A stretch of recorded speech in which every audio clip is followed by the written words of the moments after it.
Greece is a hot, dry country in southern Europe with a craggy, mountainous landscape. Its long, jagged coastline, peppered with bays and inlets, juts out into the Mediterranean Sea and is surrounded by hundreds of islands. Around 40,000 years ago, the first inhabitants started moving into the area. The Stone Age. The first settlers lived in caves and used tools of bone and flint. They hunted bison and reindeer, which have long since died out in southern Europe, and gathered wild plants. This period is known as the Stone Age. Then we had the first farmers. Sometime before 6000 BC, farmers settled in eastern Greece. They grew wheat and vegetables and kept sheep. The landscape wasn't quite the same as it is now.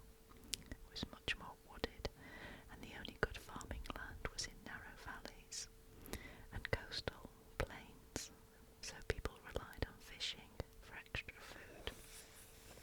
The Bronze Age. Around 3000 BC, people in Greece discovered how to make bronze by mixing copper and tin. They used it to make tools and weapons that were hard and sharp. This made farming and building easier.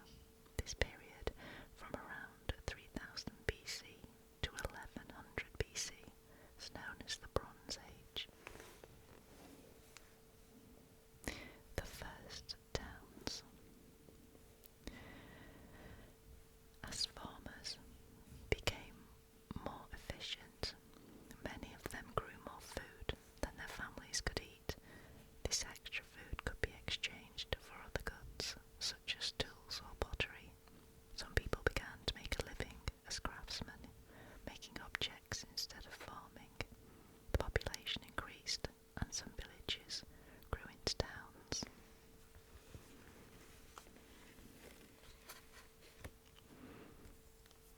The Cyclades.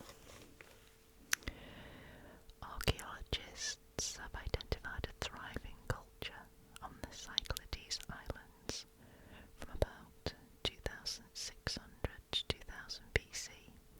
Craftsmen there produced fine carvings, and there was active trade between the islands, but the Cyclades were too small for the way of life there to develop further. Now this is a marble figure dating back to about 2500 BC. And the bigger picture in the background is a stretch of the Greek coastline looking out onto the Aegean Sea. Looks much the same as it did when the first Greeks settled there.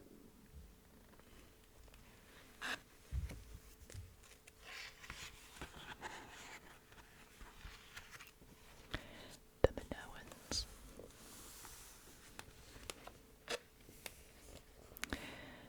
The first ever European civilization developed on Crete, the largest of the Greek islands, began to flourish around the year 2000 BC, but mysteriously died out less than 1,000 years later. Its remains were first discovered in 1899, when a British archaeologist, Sir Arthur Evans, began the excavations. He named it the Minoan civilization after a legendary king of Crete named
palaces, each with its own king and royal family.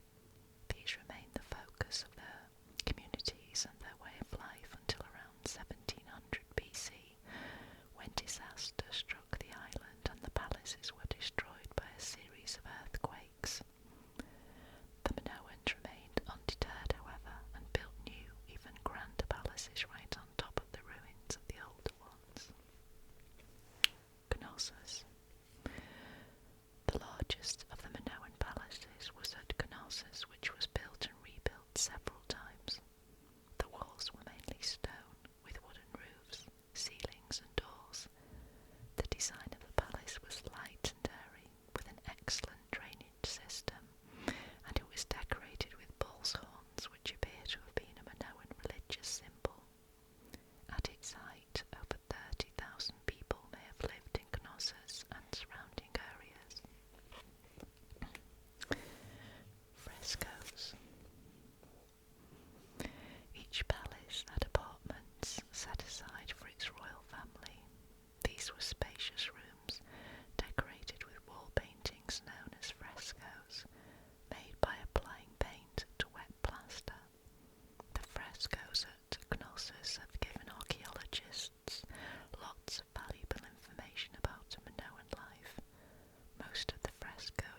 houses were so maze-like that it could be described as a labyrinth. The king may also have worn a bull's mask in religious ceremonies, linking him to the idea of the Minotaur.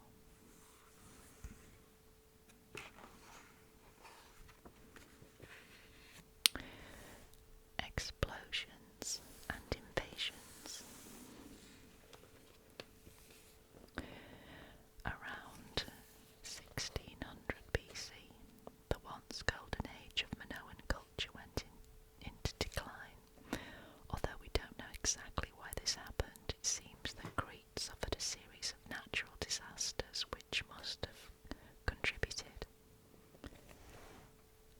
Thera explodes. Scientists have discovered that around 1620 BC, the nearby island of Thera was blasted to pieces by a massive volcanic eruption. Soon after, the palaces on Crete were destroyed, probably by the huge tidal waves and powerful earth tremors created by the eruption. These effects were felt around the eastern Mediterranean and northern Europe, causing the whole Minoan way of life to be thrown into chaos. Mycenaeans invade. After the Thera eruption, the Minoans seem to have reoccupied their palaces for a time, until around 1350 BC, when most of the palaces and villas were destroyed, for good, this time by fire. We don't know what caused this, but it is likely that Crete was invaded by Mycenaeans from mainland Greece, who overthrew the Minoans and took control of the island, destroying the Minoan civilization in the process. Akrotiri. In the 1960s, Greek archaeologists Spyridon Morinotros and Christos Doumas started excavations on Thera, which still continue today. They unearthed the remains of a Minoan village at Akrotiri, which had been completely buried in volcanic ash. Houses, frescoes and pottery were all preserved, revealing in great detail how Minoan people lived their lives.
Most Mycenaeans lived in walled cities, which were built on high ground to make them easy to defend.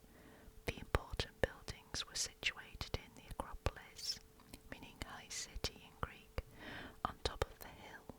Most people lived in the lower town outside the walls of the Acropolis. The Acropolis at Mycenaean was similar to those of other ancient cities. Inside the walls was the royal palace and houses for courtiers, soldiers and craftsmen. The main gateway was decorated with 2 lions, possibly symbols of the royal family.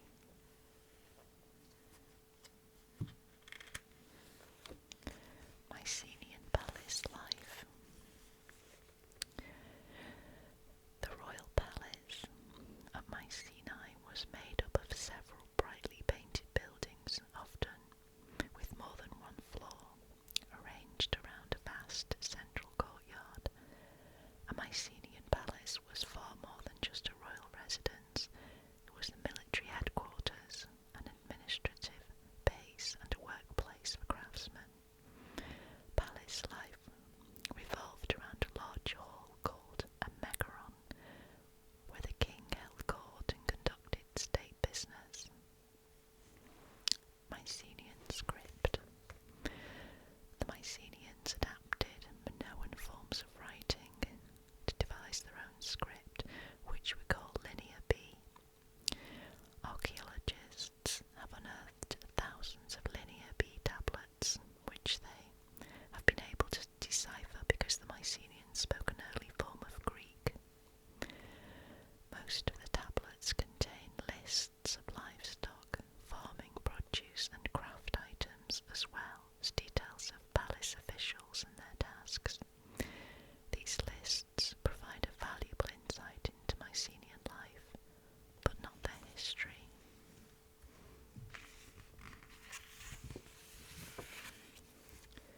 Mycenaean royal tombs.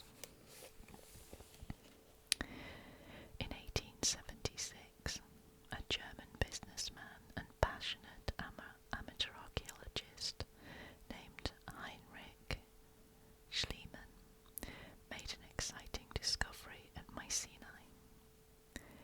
He unearthed 6 royal tombs dating back to around 1600 BC, which provided a great step forward in our knowledge of the Mycenaeans, their religious beliefs and way of life. Religion. From the many objects found in the royal tombs, archaeologists concluded that Mycenaean religious beliefs were similar to those of the Minoans. Both cultures seem to have believed in life after death and rated goddesses more highly than gods. Shaft caves. The earliest royal tombs were shaft graves. These very deep holes in the ground where several bodies, usually from the same family, were buried. The graves could be as deep as 40 foot. Objects such as pots and weapons were buried with the dead for use in the afterlife. Tholos tombs. In about 1500 BC, beehive-shaped tombs, known as Tholos tombs, were being used to bury members of the royal family. The dead person was buried with great ceremony, along with valuable possessions, such as weapons and ornaments. Possarius, a Greek historian, believed these tombs were treasuries rather than tombs because of the magnificence of the things inside. Unfortunately, they were easy to break into, so none have been found with their treasures intact. Tomb treasure.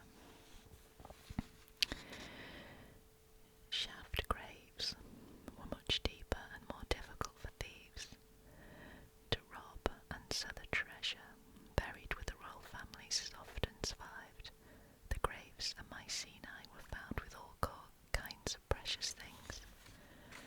So, such as this gold death mask is known as the Mask of Agamemnon. The faces of 5 kings in the Mycenaean burial chambers were covered with masks of gold or electrum, a metal made of gold and silver. To make the mask, the metal was heated, then beaten into shape. Experts believe these masks were attempts at real portraits of the kings. The most famous one, shown here, is often named after Agamemnon, the legendary king in Homer's tale of the Trojan War. But sadly it can't really be Agamemnon himself. The mask dates back to about 1550 BC, but the Trojan War, if it happened, took place later around 1250 BC.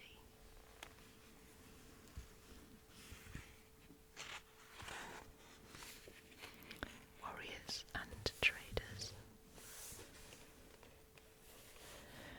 Judging from what they left behind, the Mycenaeans seem to have been a very warlike people.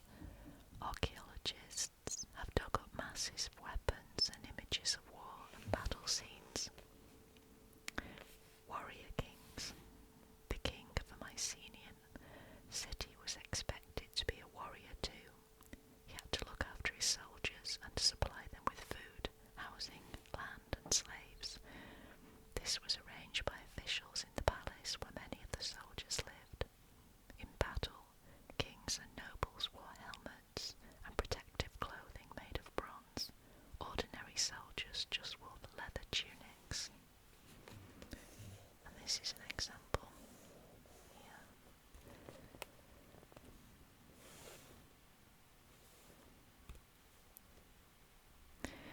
Most of what we know about what the soldiers wore comes from contemporary pictures, although one nearly complete bronze suit was found in a tomb in a place called Dendra. The suit is made of bronze plates. With it was a boar's tusk helmet, some bronze greaves or leg guards, 2 swords, and the remains of a wooden framed shield. The whole find dates back to around 1400 BC.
city gates, the Greeks then sailed away under cover of darkness. The Trojans thought that the horse was a gift to the goddess Athena. They dragged it inside the city, unaware that Greek soldiers were hidden inside it. That night, the Greeks crept out and opened the city gates. The Greek army returned to storm in and destroy the city. Fact or fiction? According to Homer, Troy stood overlooking the Hellespont, a channel of water that separates Asia Minor and Europe. In the 1870s, Heinrich Schliemann set out to find it. Following Homer's description, he started to dig at Hislik in Turkey and uncovered the ruins of several cities, both built one on top of the other. Several of the cities had been destroyed violently, but it's not clear which was the Troy of Homer's legend. Experts are now certain, though, that Troy was a real place. Priam's treasure. In 1873, Schliemann made an incredible discovery. He found a copper bowl, which turned out to have a hoard of gold, jewels, weapons and ornaments inside. He nicknamed it Priam's treasure. Believed to be even older than Helen's Troy, Schliemann dug through the city before discovering the treasure.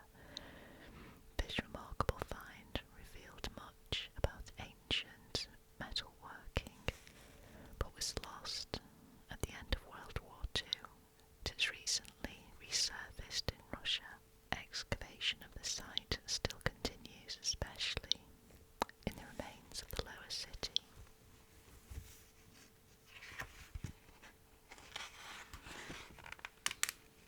Things fall apart. By around 1200 BC, the world of the Mycenaeans was falling apart. Ancient Egyptian records show that in the second half of the 13th century BC, there was a long run of poor harvests, food shortages and famine in the Mediterranean, which put the whole Mycenaean way of life under threat. Troubled times. During this difficult period, groups of starving Mycenaeans probably attacked each other's cities and villages to steal food and other goods. At around this time, many people built strong defensive walls around their cities to protect themselves from raiders. The Sea Peoples. In desperation, as their trade and economy disintegrated around them, some groups of Mycenaeans may have gone on raids overseas. This may have been the real cause of the Trojan War, described by Homer in his poem The Iliad. Some Greeks may even have been driven away from their homes altogether. There are Egyptian reports of groups of people on the move in the eastern Mediterranean in 1190 BC. Some were marching overland, while others set sail in a large fleet of battleships. The Egyptians named these migrants the Sea Peoples. They seem to have come from the Mycenaean mainland, the Aegean islands and colonies in the eastern Mediterranean. As they advanced, the Sea Peoples' fleet seized the island of Cyprus. Meanwhile, on land, their army destroyed many cities and overthrew the powerful Hittite Empire in Asia Minor or Turkey. Egypt's victory. The Sea People's army and fleet were decisively defeated by the powerful Egyptian pharaoh Ramesses III. After this final blow, the Sea Peoples scattered over the Mediterranean. Some may have become the ancestors of the Etruscans who later settled in Italy. Others moved to Sicily or to Palestine and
lakes lost